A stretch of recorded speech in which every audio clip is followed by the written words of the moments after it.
Hindi nagkakamali sa salin. Nilagay ang pink sa blue. Tayo, iba na yun.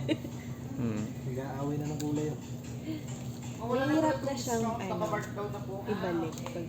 Ay ano ma'am, kasi ipapump mo yung isang buo. Kaya dapat careful.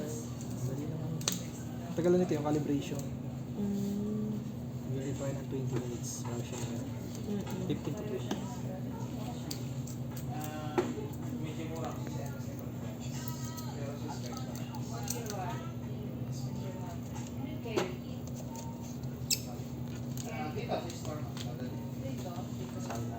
Sige po. Wala mo naman.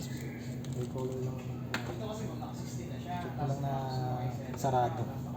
Baka mga pag-dismas niya yung diretso yun. Ang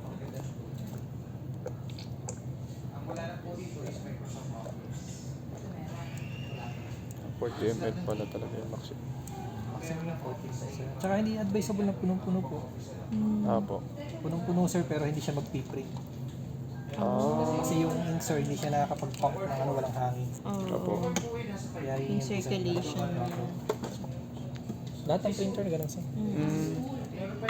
Ang mga customer na gano'n, ay punong-puno nga yung namin, hindi nag-print, dinamihan na nga. Yun na nga yung masama po. So, hanggang dito lang sa level? Tama ma'am. Pero ito ma'am, medyo sobra to kasi magkakalibrate pa siya. Apo. Alright. Sige. Sobra siya din sa level. Check mo muna, ma'am. Kung wala talaga, hindi bilhin lang. Wala naman talaga mga Always available naman yung mga ink. Saan po yan? Saan natin po. oo. Yung 1 year nga lang yan, ma'am. Mark yung 53, may office na yan.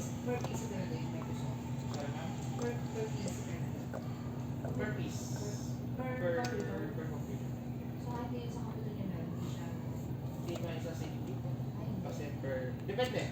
Kung yung subscription ay for 6 PC or 1 device. Parang pay for 6 devices. Pwede.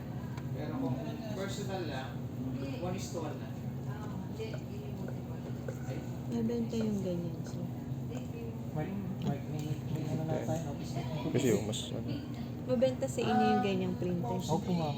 Mayroon, yung mga yun, naka-reserve lang yung tatlo yun. Nakareserve. Kaya pala. Gagalawan. Opo. Isa yung reader. Kasi iba more on print lang yung ginagawa. Tsaka mas matibay yung printer lang ma'am. Apo. Kasi iba pag nasira yung print mo, hindi na rin gagana yung scanner mo ma'am.